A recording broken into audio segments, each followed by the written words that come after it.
Om Swastiastu. Perkenalkan, kami dari kelompok 5 Prodi S1 Farmasi ingin memperkenalkan alat-alat apa saja yang digunakan dalam praktikum mikrobiologi dan virologi. Sebelum dari itu, izinkan kami memperkenalkan kelompok kami terlebih dahulu. Perkenalkan, nama saya Gusti Bagus Rama Adi Wijaya dengan NPM 2009 48 2010 060 kelas 4B. Saya Putu Cintiat Nyani dari kelas 4B, NIM 2009 48 201 0061. Saya Putu Risna Purnamayanti dari kelas 4B, NIM 2009 48 201 0062. Nama saya Iwan Gida Swardika dengan NIM 2009 48 20 163 dari kelas 4B. Nama saya Igu Syayu Agumati Pengendari dari kelas 4B, NIM 2009 48 20 164. Yang pertama ada OC atau jarum inokulum atau dalam bahasa Inggris disebut dengan inoculating loop. Jarum inokulum berfungsi untuk memindahkan biakan untuk ditanam atau ditumbuhkan ke media baru. Yang kedua ada mikropipet atau micropipette dan tip.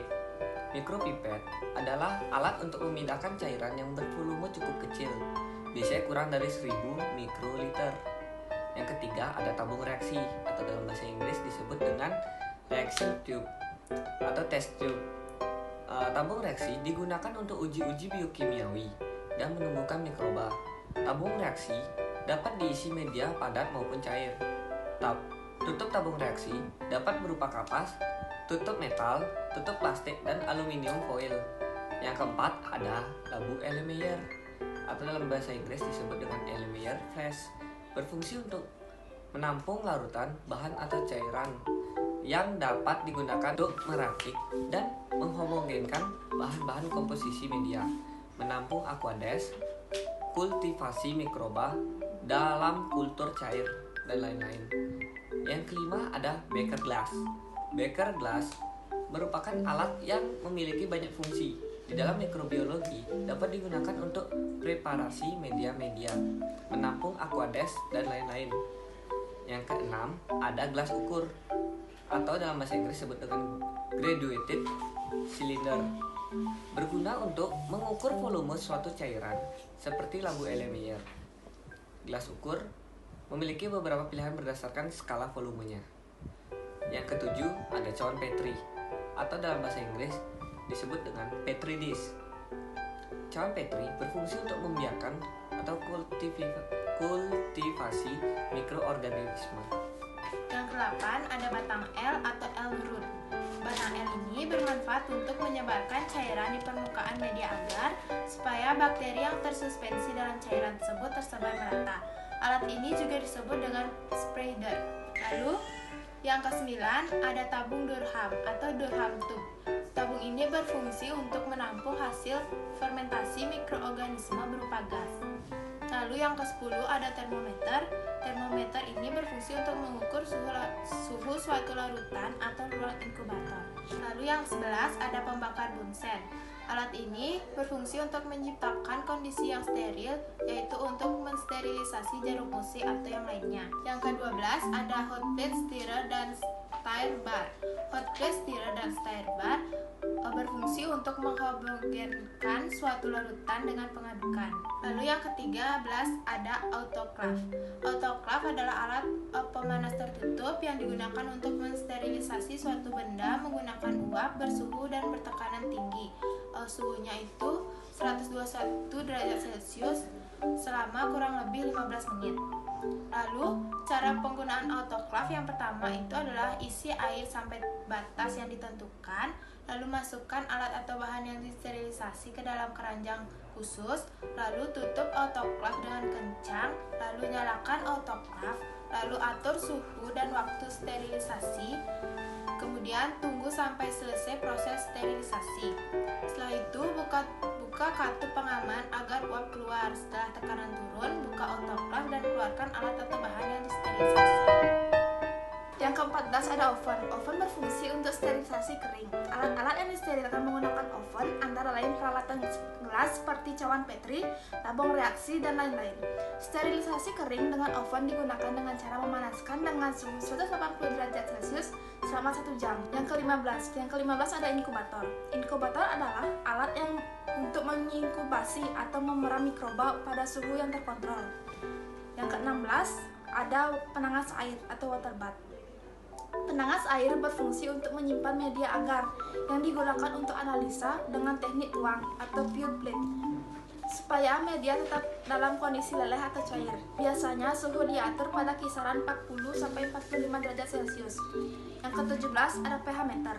pH meter berfungsi untuk mencek derajat keasaman atau pH media karena derajat keasaman dengan berpengaruh terhadap pertumbuhan mikroba. Yang ke-18 ada timbangan digital atau neraca digital. Neraca digital berfungsi untuk menimbang media dan juga sampel atau contoh saat preparasi. Yang ke-19 ada laminar air flow. Alat yang berguna untuk bekerja secara aseptis karena BSC mempunyai pola pengatur dan penyaringan udara sehingga menjadi steril dan aplikasi sinar UV beberapa jam sebelum digunakan. Yang ke-20 ada koloni Cantor. Alat ini berguna untuk mempermudah perhitungan koloni yang tumbuh setelah diinkubasi di dalam cawan karena adanya kaca pembesar. Selain itu, alat tersebut dilengkapi dengan skala atau kuadran yang sangat berguna untuk pengamatan pertumbuhan koloni yang sangat banyak. Jumlah koloni pada cawan Petri dapat ditandai dan dihitung otomatis yang dapat diriset. Cara penggunaannya yaitu setelah dinyalakan, simpan cawan Petri di dalamnya yang berisi bakteri atau jamur ke dalam kamar hitung. Mengatur alat perhitungan pada dosis 000 dan mulai menghitung dengan menggunakan jarum penunjuk sambil melihat jumlah pada layar hitung. Selanjutnya ada mikroskop cahaya atau bright field microscope. Alat ini untuk melihat sel, mikroorganisme, dan mengamati sel bakteri yang tidak dapat dilihat dengan mata telanjang. Yang ke-22 ada mikroskop stereo atau zoom stereo mikroskop. Mikroskop ini berfungsi untuk melihat objek yang membutuhkan pembesaran tidak terlalu besar. Di laboratorium mikrobiologi, mikroskop stereo biasanya digunakan mengamati secara detail bentuk koloni dan jamur. Yang ke-23 ada desikator. Desikator adalah alat yang menjaga suatu material dalam kondisi kering dan menjauhkannya dari uap air. Yang ke-24 ada vortex. Vortex merupakan alat yang digunakan untuk mencampur sejumlah bahan dalam satu botol. Yang ke-25 ada sentrifugator. Sentrifugator adalah alat yang digunakan untuk mempelajari struktur dan fungsi suatu komponen sel. Yang ke-26, spektrofotometer. Spektrofotometer adalah alat yang digunakan untuk mengukur tingkat kekeruhan suatu sampel kultur. Yang ke-27 ada lemari pendingin. Lemari pendingin adalah alat yang digunakan untuk menyimpan media atau bahan atau spesimen agar isi dan mutu tidak berubah sama sekali. Prinsip kerjanya adalah mengawetkan mikroba atau medium sesuai dengan suhu yang diinginkan. Dan yang terakhir, ada kawat OC atau loop atau sangkelit adalah alat yang digunakan untuk menanam bakteri dengan cara digores atau di-stick. Sekian video yang bisa kami sampaikan mengenai alat-alat apa saja yang digunakan dalam praktikum mikrobiologi dan virologi. Semoga bermanfaat.